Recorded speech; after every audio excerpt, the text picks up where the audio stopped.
कोरापुट जिला कोटपाड़ नियारा ढंगे पालित होईछि घट यात्रा। जाति धर्म वर्ण निर्विशेष समस्ते मिलमिशि पालन कले घट पर्व और घट यात्रा। वर्ष सारा मां शीतला ठाकुराणी सिंहासन में भक्तों को दर्शन देइथांती। 9 दिन घट पर्व में मां घर घर बुली भक्तों को दर्शन देउथिले। लक्षाधिक मानसिकधारी मां उद्देश्य घट हांडी और कलश प्रदान करथिले। आंचलिक वाद्य नृत्य और पटुआर मां शीतला ठाकुराणी विभिन्न देवी सहित मंदिर बाहरी जन्मवेदी में पहुंची विलंबित राति जाए रीतिनीति पूजार्चना पर मंदिर को फेरी मां।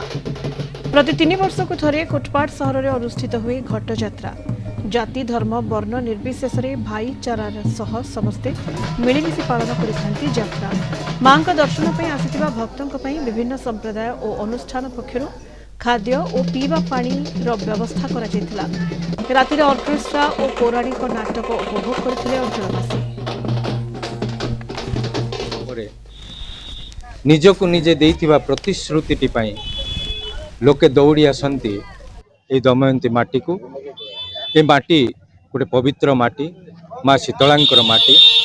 माँ शीतला प्रति 3 वर्ष थरे समस्त भक्तों को दर्शन देवा पाई आजिर दिन रे बा नव दिन रे यात्रार शेष दिन रे मुक्त आकाश तोल को आसंती। दीर्घ 100 वर्ष यात्रा केबुठू चलची कौन कुछ सठिक तारीख का पाके नथिले भी किंतु माँ ये यात्रा समस्त भक्त आसुँच दूर दूरांत देखु सुदूर महाराष्ट्र आसुँच छत्तीसगढ़ आसुँच आंध्र आसुँच एमानकर मानसिक जो कर निश्चित रूप से फलप्रद होची जद्वारा कि माँ निकट से आसिक निजर मानसिक द्रव्य सहित घट कलश प्रदान कर माँ को दर्शन एत खुशी लगे कहतु ना। ये हूँ आम आदिवासी मान परंपरा जोटि की देवी विभिन्न रूप थाए सेमती आम कोटपाड़ कनकमणि माँ माउली अच्छा और शीतला अच्छा। शीतला ठाकुराणी आदिवासी परंपरा अनुसार विभिन्न प्रकार लाठी डोली माध्यम माँ आसिले आउ एटा गोटे एमती समय जे माँ प्रति घरे घरे बुलिक पूजा खाई।